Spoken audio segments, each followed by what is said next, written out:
Bapak Ibu, saya percaya kita semua adalah orang yang diberkati oleh Tuhan. Saya beri tema kecil kita hari ini adalah percaya pada rencana Tuhan. Percaya pada rencana. Saudara-saudara dikasih Tuhan, hidup manusia itu penuh dengan rencana. Tidak ada orang yang tidak punya rencana dalam hidupnya.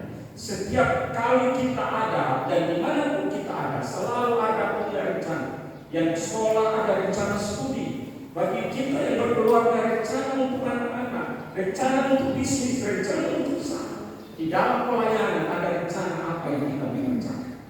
Jadi hidup manusia dipenuhi dengan setiap rencana. Namun Bapak Ibu, biasanya kita mempunyai banyak rencana, tetapi di dalam perjalanan hidup seringkali kita ini tidak taat kepada apa yang menjadi rencana Tuhan di dalam. Biasanya kita merencanakan semua yang menjadi bagian kita, tetapi dalam perjalanan kadang-kadang kita kurang percaya kepada rencana Tuhan di dalam hidup setiap. Nah, pagi ini Bapak Ibu yang dikasih Tuhan, kalau kita melihat bacaan kita di ayat 1 sampai ayat yang ke-10, maka paling tidak kita akan menemukan ada 7 hal penting yang menjadi ringkasan di dalam pembacaan. Yang pertama Bapak Ibu, perhatikan ayat 1 dan ayat yang kedua. Apa yang dikatakan firman Tuhan di dalam ayat 1 dan ayat 2? Ayat 1 dan 2 katakan, lemparkanlah rotimu ke air, maka ia akan mendapatkan kembali lama setelah itu. Berikanlah bahagia kepada 7 bahkan kepada 8 orang, karena engkau tidak tahu melakukan apa yang akan terjadi di atas bumi. Yang pertama Bapak Ibu, kita bisa lihat salah satu topik yang penting di dalam bacaan kita adalah kepercayaan untuk memberi. Kita dituntut untuk memberi. Tapi Bapak Ibu perhatikan ayat 1 katakan, berilah atau lemparkanlah rotimu ke air, maka engkau akan mendapatkannya kembali lama setelah itu. Ini kan masalah. Bapak Ibu pergi dan coba lemparkan roti. Apakah lama kemudian dia akan muncul?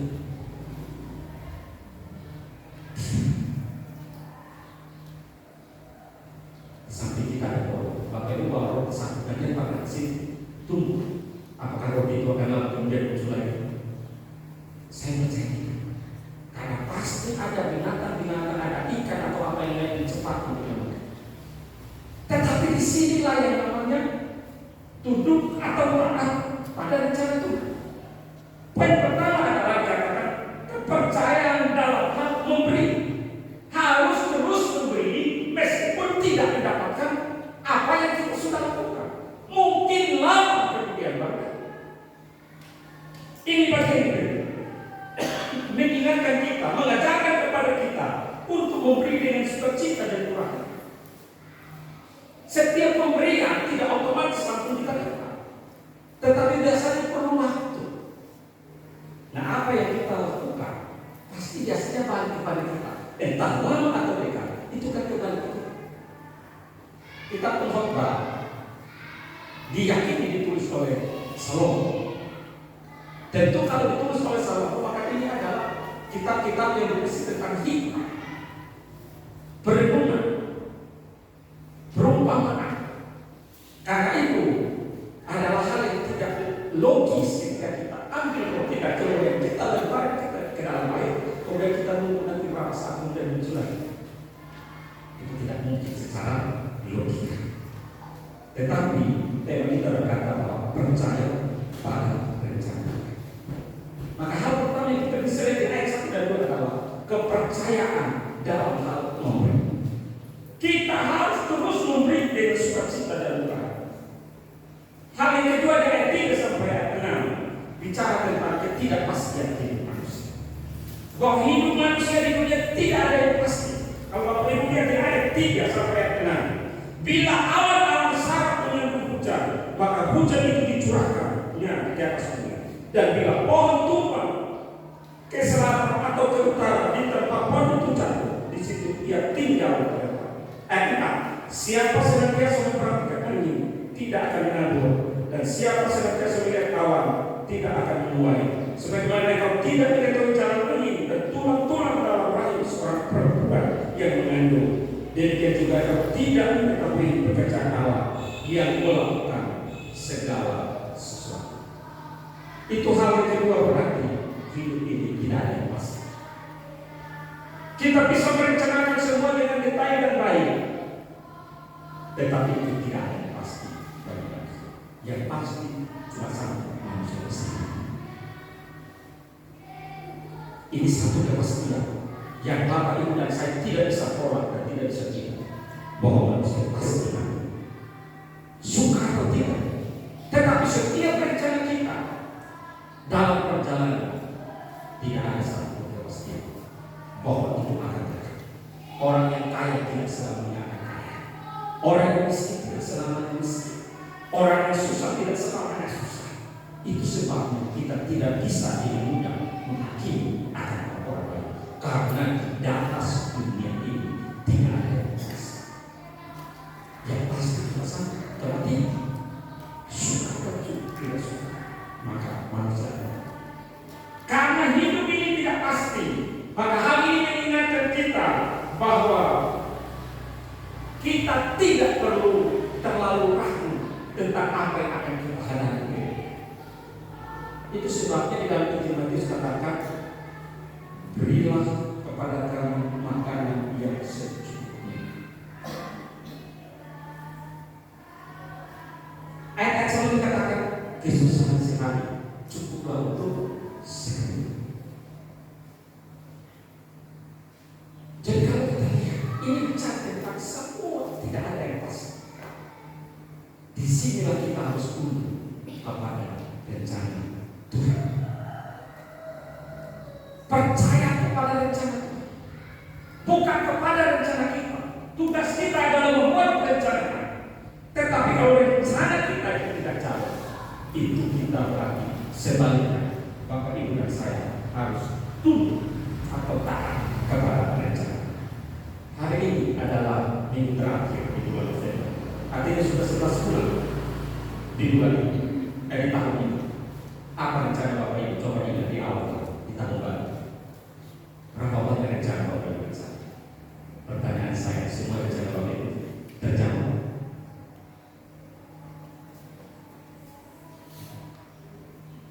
Apa rencana Bapak Ibu terjawab? Waktu tahun baru semua orang bikin komitmen, semua orang bikin janji, semua orang bikin rencana. Hari ini ibadah terakhir di bulan November, ibadah terakhir. Apakah semua terjadi? Kalau tidak terjadi, maka Bapak Ibu dan saya sekarang harus taat, tunduk kepada rencana Tuhan. Kita boleh berencana, tetapi mungkin Tuhan katakan belum sah. Maka di titik ini kita harus lapang dada untuk kemudian berkata, biarlah rencana Tuhan terjadi atas kita. Kita tidak perlu kecewa, kita tidak perlu marah dengan Tuhan kalau saat ini rencana itu belum terrealisasi. Itu sebabnya katakan apa? Ayat 3 sampaikan bicara bahwa tidak ada kepastian. Yang ketiga di ayat 5 sampai ayat yang ke-6.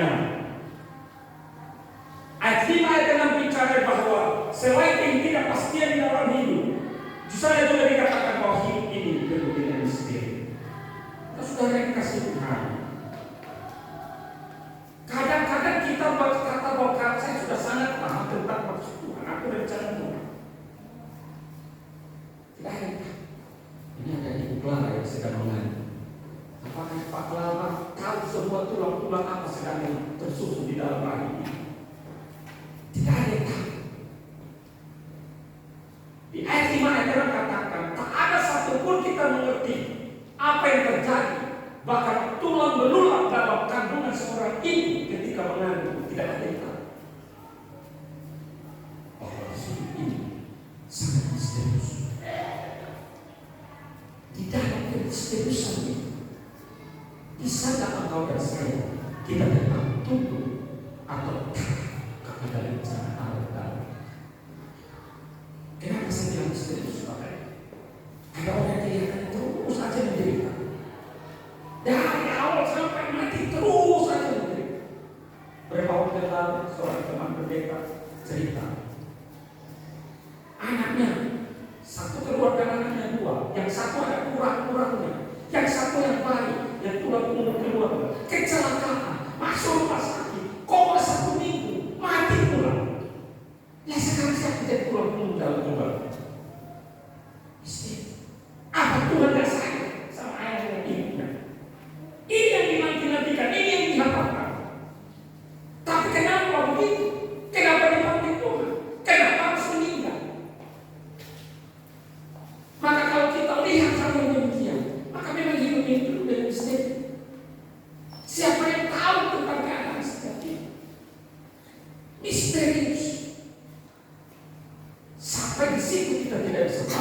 sebenarnya apa rencana Tuhan dalam hidup setiap orang. Saya bicara dengan Pak Pendeta, gimana itu? Coba kita pakai logika. Apa Tuhan gak sayang? Tapi di atas itu semua kita dituntut untuk meletakkan bahwa rencana, suka tidak suka, percaya kepada rencana. Harus percaya kepada rencana. Suka dan tidak suka, harus percaya. Dibawa kepada kita, dibawa kepada percaya kepada rencana.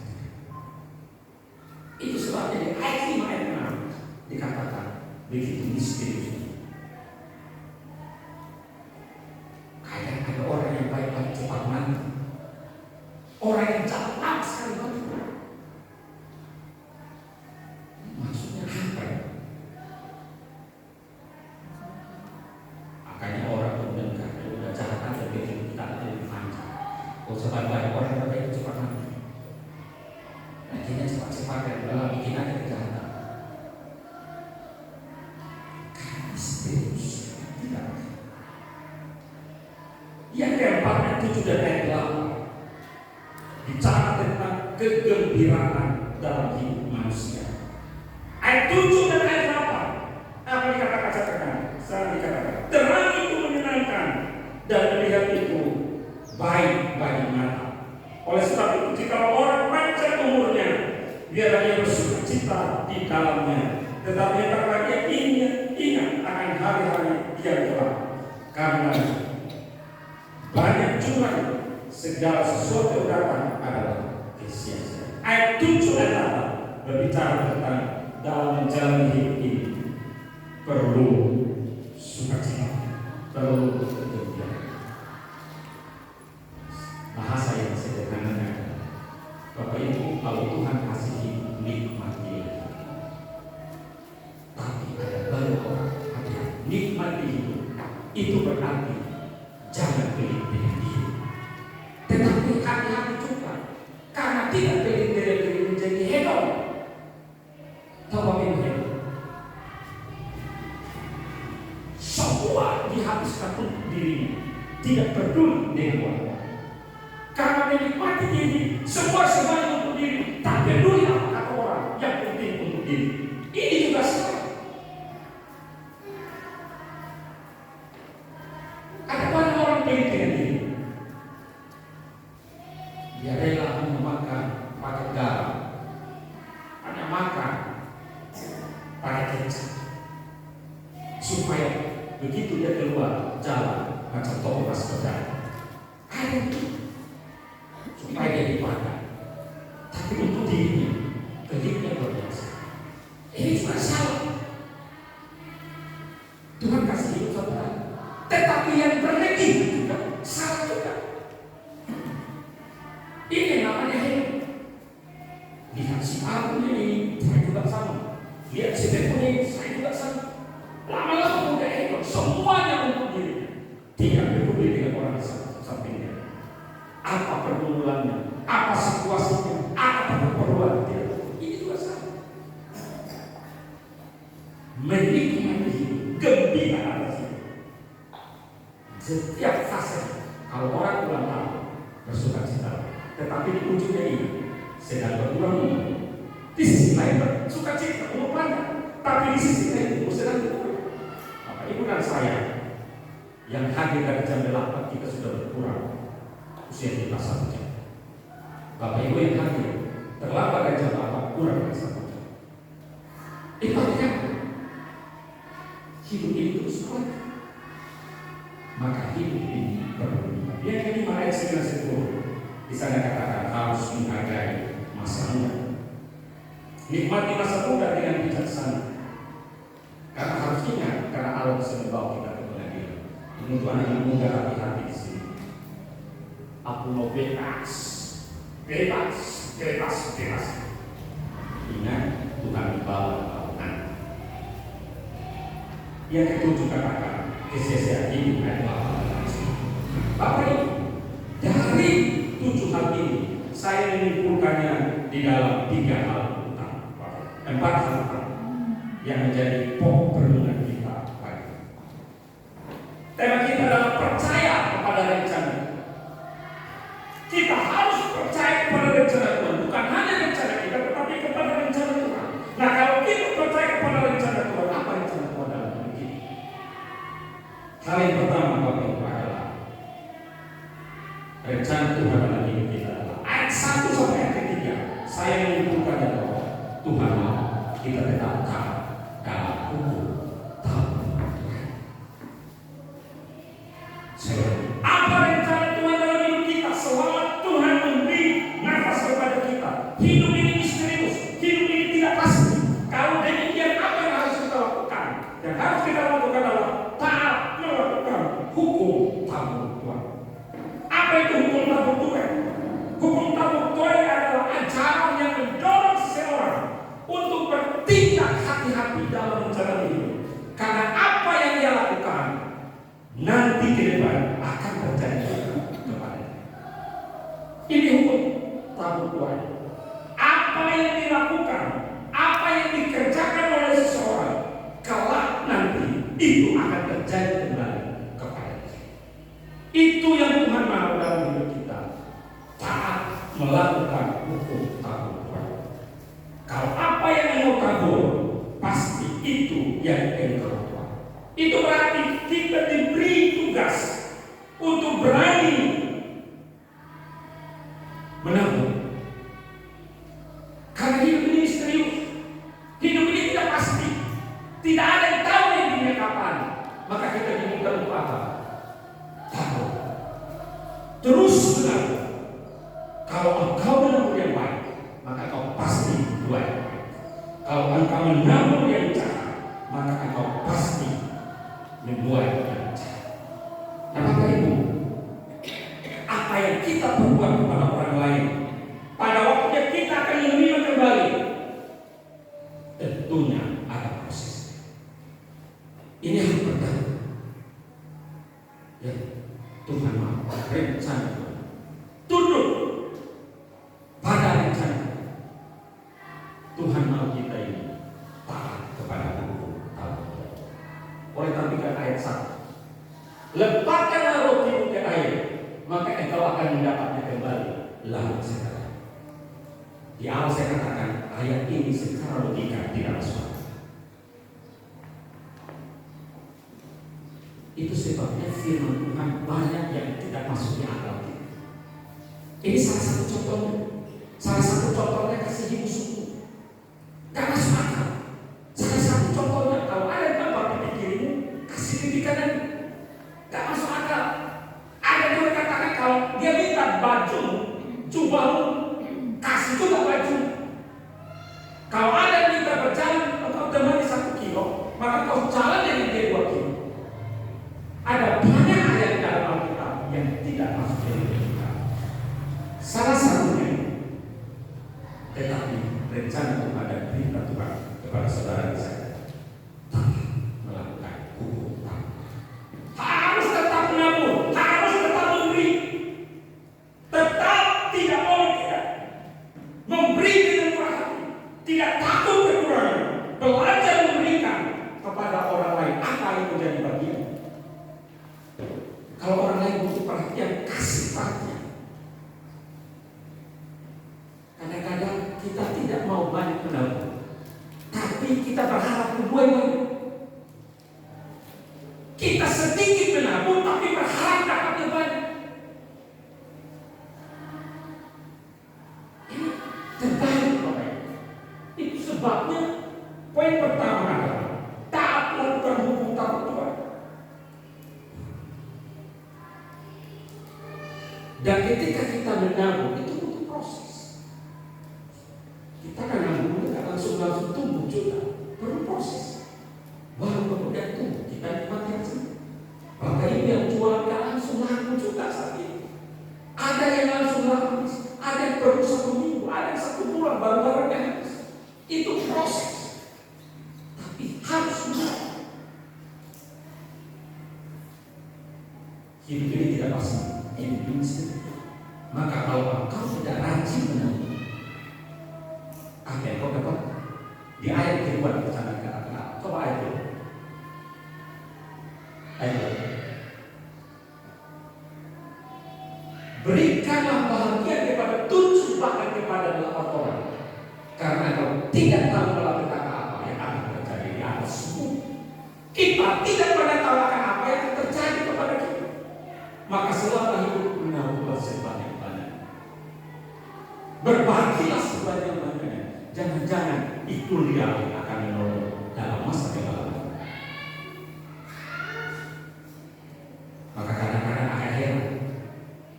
Ini sederhana Bapak Ibu. Ini hal yang sangat mudah.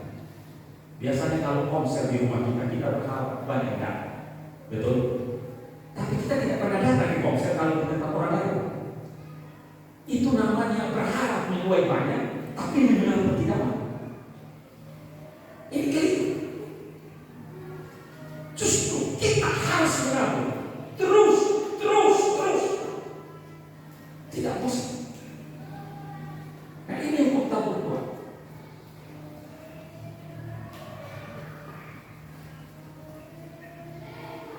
Proses itulah yang akan menolong kita untuk bisa menuai.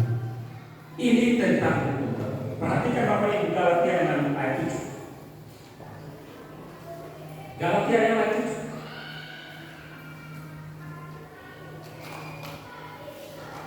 Galatia 6 ayat 7 di sana dikatakan, jangan sesat. Allah tidak membiarkan dirinya dipermainkan, karena apa yang ditabur orang itu juga yang akan dinuai. Hari ini kalau kita menabur kebaikan, kita pasti dinuai kebaikan. Kalau kita murah hati, orang pasti murah hati. Kita tidak tahu kapan Tuhan menolong, kapan Tuhan berbuat itu, tetapi kita pasti ditolong. Saya mau cerita satu kesaksian ketika masih ada di Aceh. Ketika hari-hari 6 bulan sebelum saya menikah, suatu hari di pasar Melabu, agak unik kalau di Aceh. Pasar itu kebanyakan laki-laki. Dan akhirnya saya datang ke pasar, ada yang saya mau beli. Ketika setelah selesai beli dan saya mau pulang ke rumah, ada seorang bapak berkata kepada saya, "Bapak minta tolong. Apa? Boleh gak minta 100.000? Ini orang saya tidak kenal. Saya tidak kenal. Bapak di mana? Rumah saya di Telok, itu di Calang Aceh Jaya. Jadi itu dari Kota Melabu itu dulu jalan yang baru bagus. Itu bisa panjang karena diputus oleh Sunan. Boleh gak saya minta 100.000? Saya mau beli, uang saya kurang, saya mau beli pakan ayam karena dia pelihara ayam potong. Uang saya kurang, rumah saya di Teluk karena itu wilayah kerja saya tahu jalan susah. Iya yang siap. Saya tidak bikin pakan, saya langsung kasih. Terima kasih ya. Dan saya tidak tahu itu orang siapa namanya, ya sudah saya lakukan. Apa itu? 6 bulan kemudian. 6 bulan kemudian. Saya di rumah, depan rumah saya, tempat saya tinggal itu ada kedai kopi. Jadi saya duduk kopi. Tiba-tiba bapak ini datang. Dia tanya kepada penjual kopi, ada di sini yang tinggal di daerah sini namanya Pak Abes. Saya bukan Abes. Saya ingat bapak itu namanya Pak Linda. Pak Linda bilang, ini orangnya. Dia lihat saya lama-lama. Bukan. Bukan juga, saya juga tak kenal. Kalau bapak cari yang nama Abis ini orangnya, karena dulu akhirnya dia lihat lama-lama, mungkin ini orang. Bapak rumahnya di mana? Saya bilang di depan. Boleh kita ke rumah? Saya tak. Saya tidak kan. Karena waktu itu situasinya belum aman. Waktu Aceh itu belum aman. Ini jalan, kemudian rumah selesai. Kita ke rumah Pak? Iya. Saya? Iya depan. Akhirnya saya biarkan dia masuk keluar. Saya duduk di depan pintu, dia masuk ke dalam. Karena saya takut. Setelah ngomong-ngomong, Bapak yang dulu menolong saya, gak ingat saya. Terima kasih Pak ya. Dia kasih saya satu amplop kuning. Kemudian dia terima kasih Pak ya. Saya pergi lagi. Kemudian dia pergi. Amplop itu 1 minggu kemudian saya pulang. Waktu malam tidur, kok ada yang mengganjal saya. Saya buka, saya lihat ada uang. Jumlahnya adalah 3 juta. Itu sekarang niat saya waktu itu adalah mau membeli media digital karena pekerjaan saya. Tapi itu rencana setelah itu saya waktu sekali menikah dengan ini, tukang syutingnya tidak datang, tukang fotonya tidak datang. Kita tunggu sudah hari mau menikah, tidak ada tukang fotonya, tak ada tukang syutingnya. Mau salahkan siapa? Kamera itulah yang bisa kemudian mengambil teman saya untuk mendokumentasikan semua foto di pernikahan. Dan yang saya katakan Bapak, kita harus tunduk kepada rencana. Yang kedua, kalau engkau menang, gak usah ingat lagi. Kalau Tuhan mau balik, kalau Tuhan mau balik kepada engkau akan bertemu. Saya tidak pernah berkata dan sampai hari ini saya tidak kenal lagi orang yang mana lagi. Karena saya tadi tidak pergi, saya juga tidak tahu wajah. Meskipun di daerah situ ada wilayah Kristen saya. Yang saya mau sampaikan kepada ini, mari terus menang. Ibadah contoh nabung tentu, tapi kalau kebaikan orang tidak akan. 1 bulan lalu saya baca salah satu di podcast, saya tahu ada seorang mahasiswa Papua yang tinggal di Jogja dan dia kuliah. Ada ibu kosnya yang baik sekali karena cara Papua luar biasa. Jadi dia selalu tidak ada uang untuk bayar oleh kosnya, tapi ibu kosnya baik sekali. Sekarang dia salah satu pejabat di Papua. Dia datang dan dia setelah 15 atau 18 tahun dia datang dan dia berbayar. Terima kasih. Dia bawa ibunya, dia bawa istrinya dan dia berterima kasih. Setelah bawa istri, saudara, jangan berhenti untuk menang. Jangan bosan untuk menang. Sebagaimana kau berharap terus itu ada padamu, kau bisa menerima sebanyak mungkin. Tetapi engkau akan menerima sebanyak mungkin kalau engkau juga banyak. Hukum ekonomi dan hukum dan berbeda. Hukum ekonomi adalah apa? Apa yang jual tahu? Apa hukum ekonomi? Ibu Jenny? Memberi dikit dapat banyak. Itu hukum ekonomi. Betul? Tapi hukumnya firman Tuhan akan apa? Banyak memberi banyak. Yang masuk akal itu yang tadi ketidakpastian dan seterusnya. Maka disinilah kita setuju kepada rencana. Jangan jemu-jemu menabur, baik petang maupun pagi. Ayat yang tadi katakan orang, jangan berdoa, terus menabur. Kalau nggak pagi dan siang atau sore, terus saja menabur. Waktu nanti akan kehidupan kita yang tidak dapat diprediksi. Tidak ada yang bisa memprediksi akan hidup ini. Atau tidak ada kepastian. Kita tidak tahu apa yang terjadi di masa depan. Tetapi dalam menabur, karena suatu saat kita akan hidup. Terus menabur, maka suatu saat kita akan hidup. Saya kalau cerita-cerita pengalaman begini terlalu banyak Bapak. Yang cerita yang seperti tadi terlalu banyak. Suatu hari saya jalan di jalan kaki, saya nggak kenal. Tiba-tiba saya berhenti di sepeda motor. Tiba-tiba satu ibu turun dari angkot dan lihat saya lama-lama. Kemudian dia kasih satu angkot, kemudian dia pergi. Saya buka 700 euro. Jadi cerita-cerita seperti ini terlalu banyak saya alami. Tapi yang penting adalah terus menabur. Saya mungkin tidak punya banyak uang untuk menabur, tetapi perhatian mendoakan apa yang ada padamu, tabur. Maka jangan pelit. Kebiasaan kita adalah kita berharap sebanyak mungkin sama kita, tapi kita tidak mau keluar. Itu kenapa? Itu sebabnya ketika orang lain bercakap, aku nggak pernah ya, aku nggak dapat ya, lakukan dulu. Coba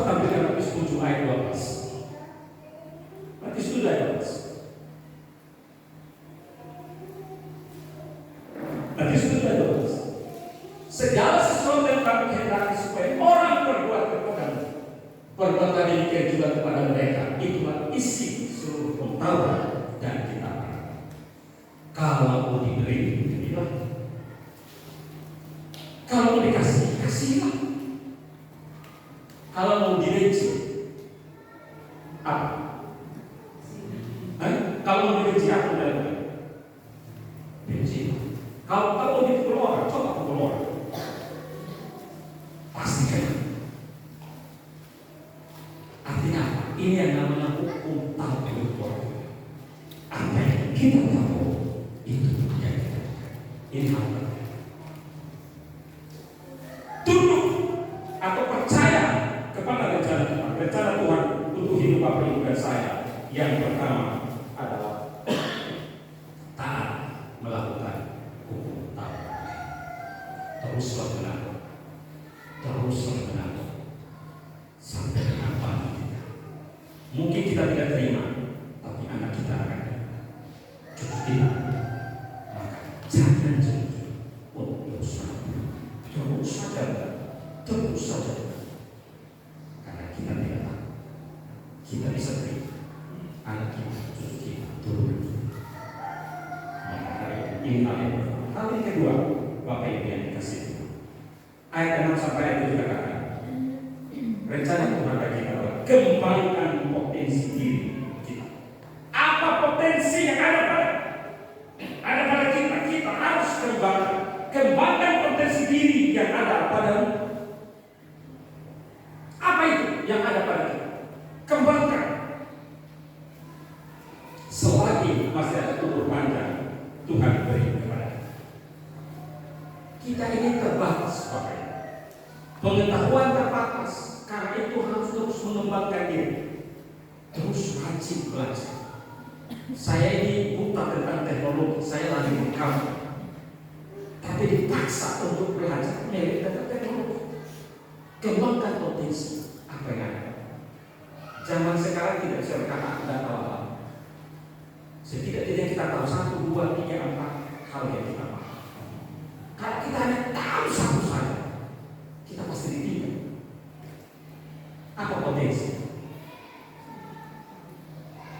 Kalau bisa mengajar. Kalau bisa berbisnis lah. Ya itu semua takut ada.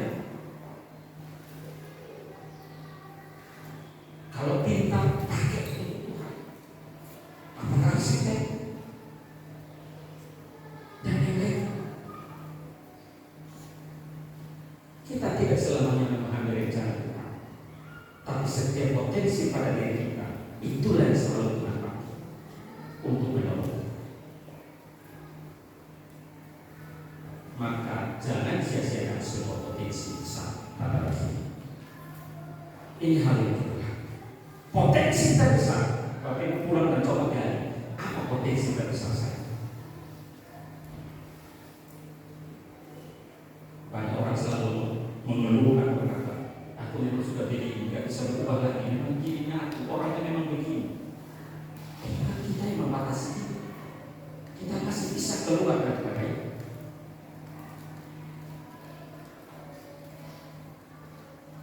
Ada yang di sini suaranya bagus-bagus. Aku tak bisa nyanyi. Yang nyanyi untuk diri sendiri. Berarti engkau tak bisa menaruh kepada orang lain. Tak bisa berbaik kepada orang lain. Maka semua potensi besar dalam hidup, talenta yang Tuhan beri, pakai lagi untuk kembali lagi ke yang pertama, untuk menang.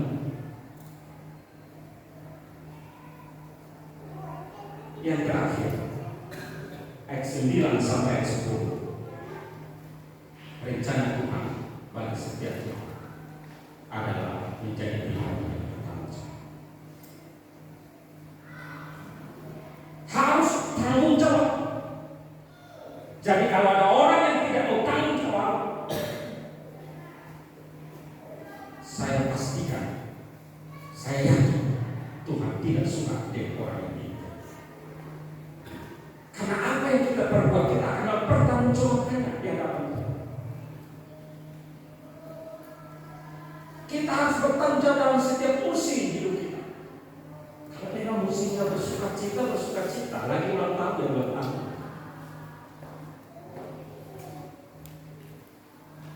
Jadi mengajarkan kita supaya kita bisa bersukacita dalam setiap musim hidup kita, tapi di saat yang sama kita harus belajar untuk bertanggung jawab, mempertanggungjawabkan apa yang kita lakukan. Banyak orang tidak bertanggung jawab, berani berbuat, tidak tahu berani bertanggung jawab. Itu sebenarnya banyak orang lari dari tanggung jawab. Karena dimanapun kita ada, yang namanya tanggung jawab itu tetap dituntut kepada. Sebagai suami kita dituntut untuk menjadi imam dalam rumah tangga. Di sisi lain kita dituntut menjadi pencari nafkah. Itu tidak hilang itu sampai kapanpun. Karena itu Bapak Ibu, jadilah pribadi-pribadi yang bertanggung jawab. Apapun kesulitan terbesar saya, mari kita menjadi pribadi yang bertanggung jawab. Itulah yang mau Tuhan. Rencana Tuhan dalam hidup kita yang pertama, teruslah karena pada waktu engkau akan, jika kita tidak menjadi, kita akan yang itu tidak hanya taat melakukan kebaikan semua potensi yang ada. Engkau lebih tahu kemampuan Allah, tapi bukan untuk melakukan kejahatan tentunya. Yang ketiga, jadi pribadi yang bertanggung jawab. Coba kita perhatikan Galatia 5.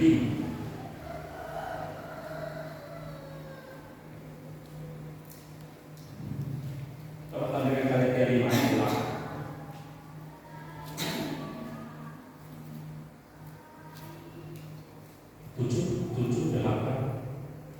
7-8. Galatia, sorry, Galatia 6. Galatia 6 ayat 7. Jangan sesat, Allah tidak membiarkan dirinya dipermainkan, karena apa yang ditanam orang itu juga yang akan dituai. Ayat 8. Perhatikan, sebab barang siapa menaruh dalam dagingnya akan menuai kebinasaan dari dagingnya, tetapi barang siapa menaruh dalam roh, ia akan menuai hidup yang kekal dari roh. Ayat 9. Janganlah kita cemu-cemu berbuat baik, karena apabila sudah waktunya kita akan baik jika kita tidak mencari. Teruslah berbuat, teruslah mengaku. Kalau sudah waktunya, sudah tiba saat, engkau tidak berpikir Tuhan akan sedia baik, tapi rajinlah terus. Saya Tuhan